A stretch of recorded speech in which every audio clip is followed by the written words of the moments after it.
Shalom, shalom à tous les bien-aimés sur TikTok. J'espère que vous allez bien par la grâce de Dieu.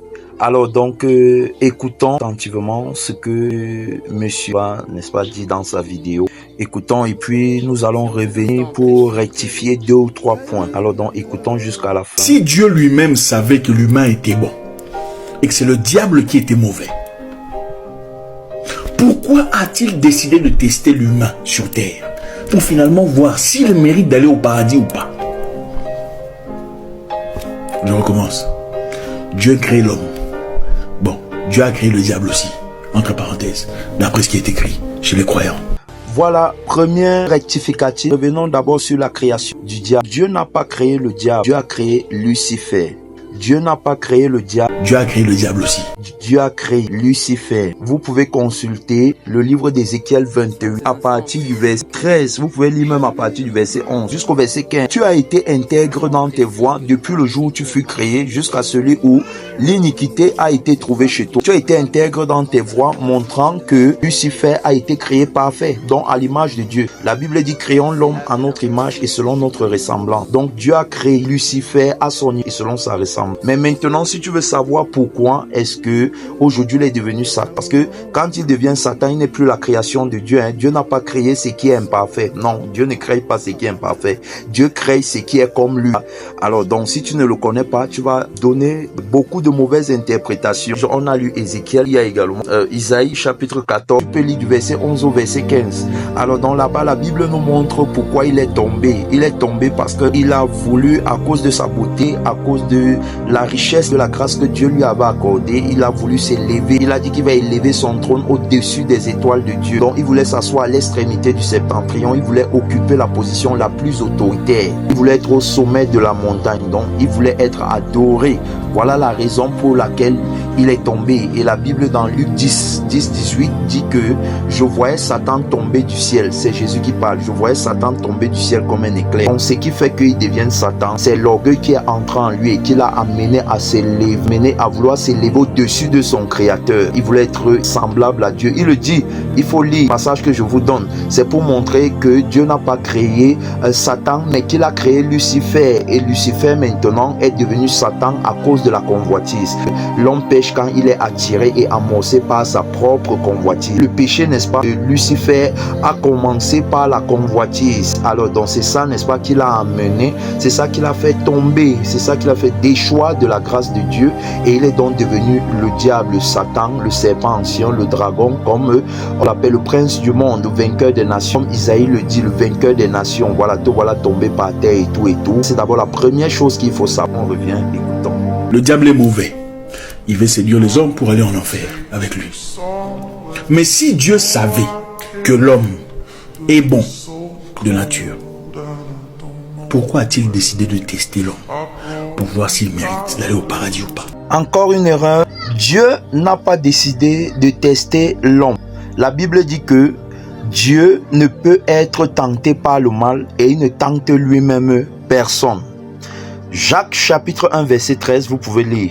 Dieu ne teste personne. Pourquoi a-t-il décidé de tester l'humain sur terre? Dieu n'a pas testé l'homme. Dieu n'a pas mis l'homme dans le jardin d'Éden pour le tester. Dieu a créé l'homme selon sa ressemblance et il l'a placé dans le jardin d'Éden pour qu'il vive éternellement. En principe, l'homme a été créé pour vivre éternellement. Mais c'est la tentation venue par le tentateur qu'on appelle Satan, le séducteur, le menteur, le rusé, il rôde comme un lion qui rugit, cherchant qui va dévorer. C'est Satan qui est venu tenter la création de Dieu. Dieu n'a pas tenté l'homme.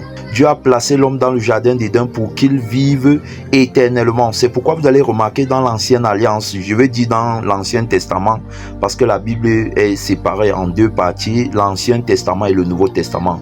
Donc dans l'ancien testament, qu'on appelle encore l'ancienne alliance, vous allez remarquer que les générations, n'est-ce pas, d'avant vivaient très longtemps, 900 ans et tout ça, les 800 ans, les 600 ans, voilà. Alors donc en principe même, ce n'était pas le temps qui était prévu pour l'homme, pour le temps de la vie de l'homme. L'homme avait été créé pour vivre éternellement, mais c'est à cause du péché que alors il a perdu la vie éternelle. C'est à cause du péché. Alors donc, quand l'homme est placé dans le jardin d'Éden, Dieu va lui donner un commandement. L'homme qu'on appelle Adam, bien sûr. Alors, Dieu va lui donner un commandement. Dans Genèse chapitre 2, 17, Dieu va lui dire que tu peux manger de tous les fruits du jardin, mais quant à celui qui est au milieu du jardin, tu n'en mangeras pas. Et c'est justement celui que le diable va le faire manger dans Genèse chapitre 3. Vous pouvez également lire Genèse chapitre 3 à partir du premier verset. Alors, la Bible dit que le serpent était le plus rusé de tous les animaux des champs. Donc, il va amener, n'est-ce pas, la femme à manger l'arbre que Dieu avait interdit. La femme également va amener son mari, qui est Adam, à manger du même arbre. Et quand il va manger ça, il va donc désobéir à Dieu. Et ayant désobéi à Dieu, et Dieu étant, n'est-ce pas, juste, se doit de le juger. Parce que la base de son trône, c'est la justice et l'équité. Alors donc, il se doit de juger l'homme qui vient d'entrer dans une nature pécheresse. Alors donc, puisqu'il a péché, il est condamné à mourir. Romains 3, 23, Romains 6, 23 également. Le salaire du péché, c'est la mort, mais le don gratuit de Dieu, c'est la vie éternelle. Alors donc, à cause de son péché, il doit absolument mourir. Voilà, c'est d'ailleurs la raison pour laquelle Jésus vient comme le deuxième Adam. Alors donc, pour redonner la vie à l'homme, cette vie qu'il avait perdue à cause du péché, à cause de la tentation du tentateur. Parce que ce que Satan a voulu faire au ciel, ça n'a pas marché. Il a donc répliqué ça sur l'homme. C'est-à-dire amener l'homme, n'est-ce pas, à convoiter. Or, la nature que Dieu avait donnée à l'homme, c'était pas une nature qui convoite. Alors donc, c'est à partir de là qu'il va réussir à amener l'homme dans le péché. Et l'homme donc maintenant va désobéir à Dieu. C'est pourquoi il va perdre la nature qui lui permettait d'être en communion permanente avec son Créateur. Remarquons bien que Jésus, n'est-ce pas, vient redonner cette nature à l'homme. C'est pourquoi l'homme n'est pas sauvé à cause de ses bonnes œuvres. Dit que non, Dieu a testé l'homme, parce qu'il est dit dans la vidéo que Dieu a testé l'homme pour voir s'il était qualifié pour le ciel. Non, aucun homme n'est qualifié pour le ciel. Ce qui nous qualifie pour le ciel, c'est la mort et la résurrection de Jésus. Si on était sauvé à cause de nos œuvres, Jésus n'aurait plus besoin de venir. Il suffisait seulement qu'on se comporte bien et qu'on fasse beaucoup de bonnes œuvres, qu'on soit bon pour entrer au ciel. Mais aucun homme ne peut entrer au ciel parce qu'il est bon. Jésus dit, je suis le chemin, la vérité et la vie, et que nul ne vient au Père que par moi. Alors donc, ça veut dire que c'est en Jésus-Christ qu'on obtient le biais pour le salut, pour la vie éternelle. Voilà, pour ne pas aller en enfer, ce n'est qu'en s'identifiant au témoignage de Jésus. Ça, c'est d'un. De deux. Maintenant, ce qu'on va remarquer, c'est que l'homme a été testé, l'homme a été tenté par le diable, et le diable va également venir tenter Jésus-Christ dans le désert. La Bible dit dans Matthieu 4 qu'après 40 jours et 40 nuits sans manger, sans boire, le tentateur va venir, tout comme il était venu au départ. Mais maintenant, ça ne va pas marcher parce qu'il a affaire, n'est-ce pas, au deuxième Adam qui lui est parfait. Alors donc, il ne va pas céder sa nature parfaite à cause justement de la convoitise. Il n'y a pas de convoitise en lui. Or, la convoitise qui a amené le premier Adam à pécher contre Dieu. C'est pas la convoitise que le péché commence. Donc, mais en lui, il n'y a pas de convoitise. C'est justement la raison pour laquelle c'est en lui qu'on obtient le salut, parce qu'il vient, n'est-ce pas, avec une nature qui est parfaite au travers de son sang qui va verser pour nous à la croix. C'est pourquoi c'est en lui qu'on reçoit le pardon de nos péchés. La Bible dit qu'il a effacé l'acte dont les ordonnances nous condamnaient. Donc aucun homme ne peut être justifié devant Dieu en dehors de Jésus. C'est impossible. Alors donc, parce que le monsieur a dit que Dieu a vu que l'homme était méchant. Oui, justement, c'est pour ça que Jésus est venu, parce que l'homme était méchant. Donc si l'homme n'était pas méchant, Jésus n'aurait pas eu besoin de venir. C'est parce que l'homme est méchant que Jésus est venu. Et cette nature, l'homme l'a pris, n'est-ce pas, en écoutant la voix du séducteur. Mais à la base, Dieu ne l'a pas créé comme ça. Il a juste écouté la voix du séducteur qu'il n'aurait pas dû écouter. Dieu l'avait justement mis en garde.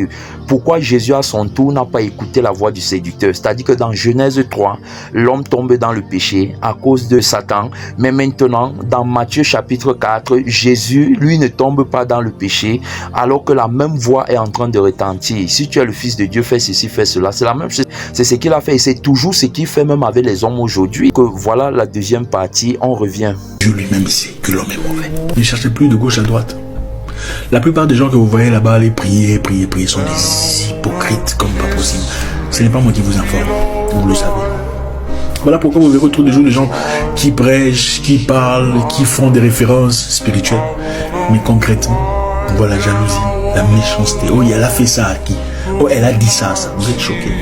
C'est pas le témoignage de Jésus, il faut bien comprendre. C'est pas le témoignage de Jésus qu'on devient chrétien. Romains chapitre 6, verset 5. Si nous sommes devenus une même plante avec lui par la conformité à sa mort, nous le serons également par la conformité à sa résurrection. Donc quand on dit que tu es chrétien, c'est que tu es mort avec Christ à la croix. Dans ta vie de méchanceté, ta vie de jalousie et tout ça, comme le monsieur a dit, c'est la vie là qui meurt à la croix. Et ensuite, par la résurrection, Jésus crée un nouveau toi qui n'a plus rien à voir avec celui que tu étais hier. Donc, quand vous appelez ces gens, n'est-ce pas, qui demeurent dans les œuvres de la chair chrétiens, c'est abusivement que vous les appelez chrétiens. Dieu ne les connaît pas comme les chrétiens. Ce n'est pas parce que quelqu'un part à l'église qu'il est chrétien. Ce n'est pas parce que quelqu'un jeûne, prie, prophétise, prêche, donne l'argent à l'église, construit des cathédrales qu'il est chrétien. Non.